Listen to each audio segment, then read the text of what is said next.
David Brewster here, new episode of Breaking Chords, and this is the Long-Form Arpeggio Workout. And there's a few series on my channel that I've neglected, and Breaking Chords is one of them. So I wanted to add this lesson to the mix because this workout is something I've had under my belt and I've used for a very long time. It's great. And arpeggios themselves are very interesting. You know, you can pick through a chord to perform an arpeggio.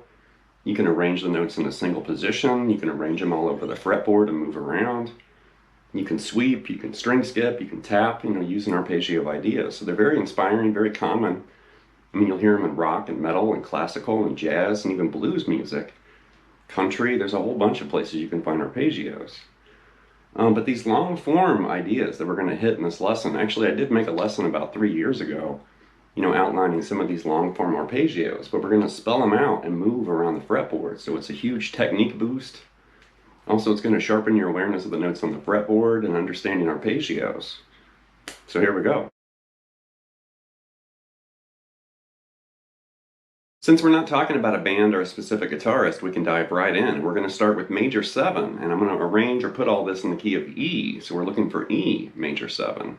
So it's really important to remember that an arpeggio are the notes of a chord played separately, and all chords come from scales. So if we start with an E major scale, we can reveal where the E major chord comes from, and then that's going to reveal the arpeggio.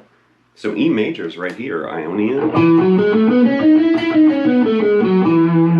E, F sharp, G sharp, A, B, C sharp, D sharp, and E. So if we target the odd notes right there, the root or the 1, the 3rd, the 5th, and the 7th, that's going to reveal the chord or the arpeggio. There's E, G sharp, B, and D sharp for E major 7. So there's that little arrangement of notes right there.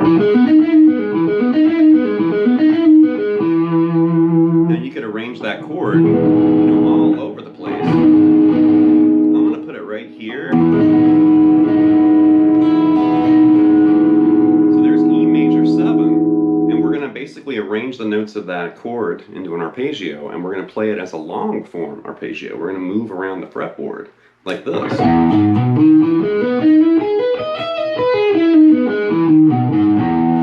There's your E, there's G sharp and B, there's D sharp, and then there's your E again. And you're going to do it again right here, and then do it again right here. So we're connecting octaves, which we've talked about that on my channel here, but we're doing it using an arpeggio instead of a scale. So that's a long form E major 7 arpeggio right there. It's a great, fretboard workout. It sounds cool. And you're moving around the fretboard too. You're also learning where those notes are on the neck. So that's really beneficial and eye-opening too. Right now we're going to convert major 7th to dominant 7th, and we only have to change one note. So if we go back to that major scale, there's E major or Ionian. And the 7th note was D sharp right there. So we're going to take that and lower it a half step to D natural. And lo and behold, that's E mixolydian now. It's going to fit over an E7 chord. And you can definitely hear just between the chords the difference between major 7 and dominant 7. Major 7 has that brighter kind of jazzy flavor, and dominant 7 has that bluesier kind of rootsy flavor. But right there we're just changing D sharp to D. So for that long form arpeggio we're going from here to here. And there's that D natural. And then do it again right here. And do it again right here. And you could fret that a couple different ways. There I'm using the open string index to pinky, and then middle finger to pinky. Like that. You can do it again right here. Again right there. You could also use your index finger over there, like that. think I like that middle finger, kind of leading with the index and then following that with the middle. You know, something like that.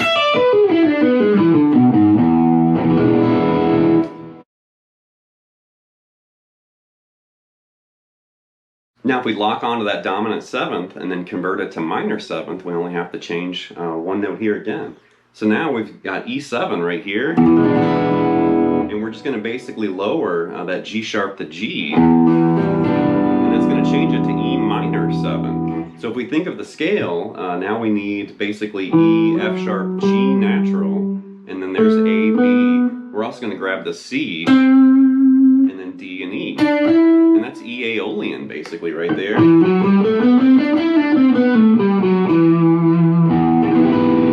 then think of, you know, E minor 7 right here. And that means our arpeggio now is E, G, B, and D. Right? Root, flat 3, 5, flat 7. And we can arrange that long form arpeggio like this. Now it's stretchier. So now it's E, G, and B. Your D right there, and then move it up an octave and do it again, and then move it up an octave and do it again, like that. So it's definitely a lot stretchier right there, you know, but a really interesting shape. That's that minor 7 flavor.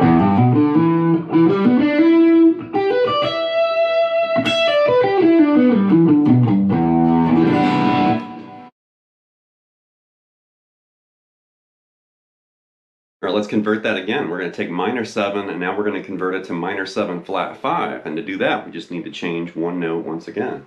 So here was the minor 7. And we're going to be playing this over a minor 7 flat 5 chord, which you can put right here. You know, very dark and sinister sound. So it's a minor 7 arpeggio, but we have a flat 5 now. So once again, if we kind of look at the arpeggio, here was the minor 7, right? That E, G, B, D, and E. So now we're going to lower the fifth, that B to B flat. So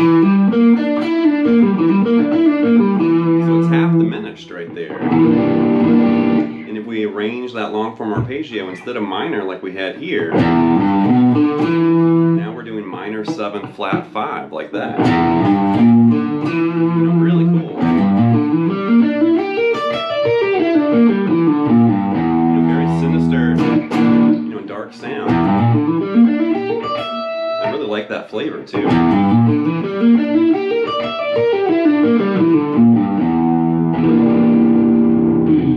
So before we continue to the next section, it's really important to make sure you have those 4 different arpeggio fingerings and, you know, formulas under your belt. So we had E major 7,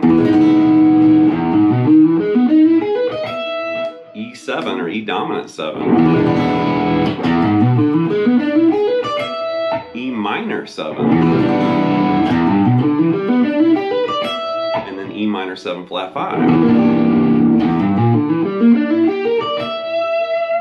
The last idea I'm going to share here is actually going to move this through a chord progression, and that's going to be the next step to really mastering and understanding how to use this. And we're going to basically stay in E, but I'm going to do a 1, 4, 5 in E major 7. So that's going to be E major 7, and then an A major 7, and then B7. So it's a really basic progression. But I'm really just kind of demonstrating this just so you can see how you can move those arpeggios through a chord progression. E major 7, A major 7, and B7, like that. So we're going to start with E major 7 right here, and we're just going to basically loop that twice, like this. E major 7.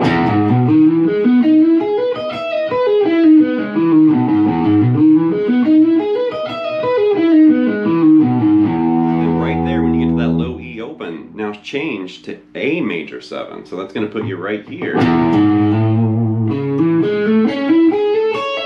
right? Because now we have A, C sharp, E, and G sharp for A major 7, and it's right there. So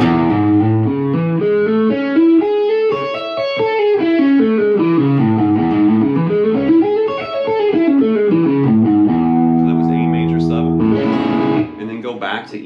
7.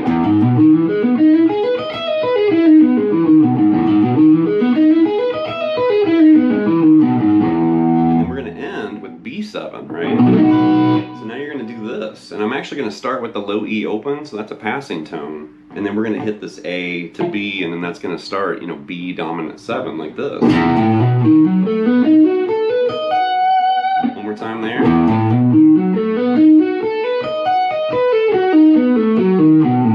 And you could also do that with your middle finger, like that if you wanted to. Totally up to you, and then end on E major 7. If you run all the way through that, it's going to look and sound something like this.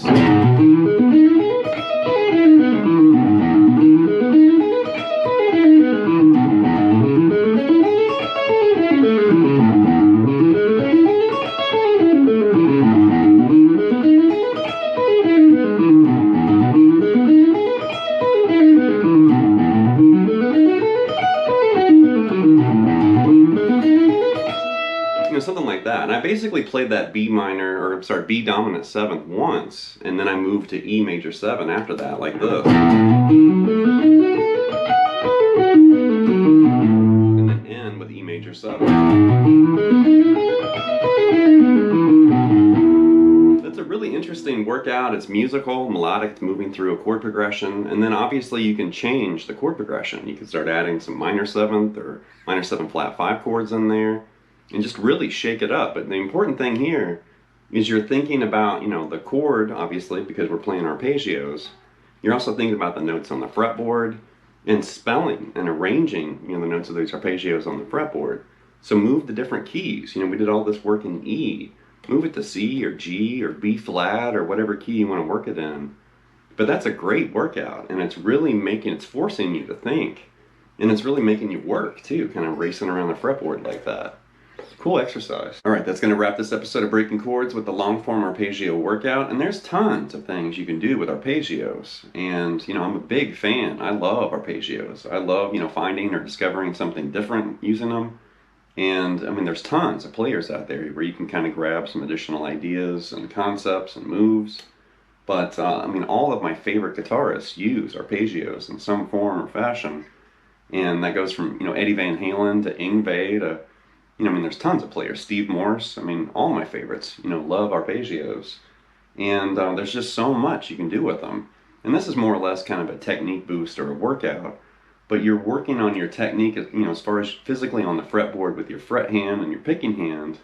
But you're also working on, you know, your mind and kind of thinking of, you know, applying some of these chord formulas and arpeggio formulas, finding those notes on the fretboard, you know, arranging the notes on the fretboard, really thinking about the notes on the neck.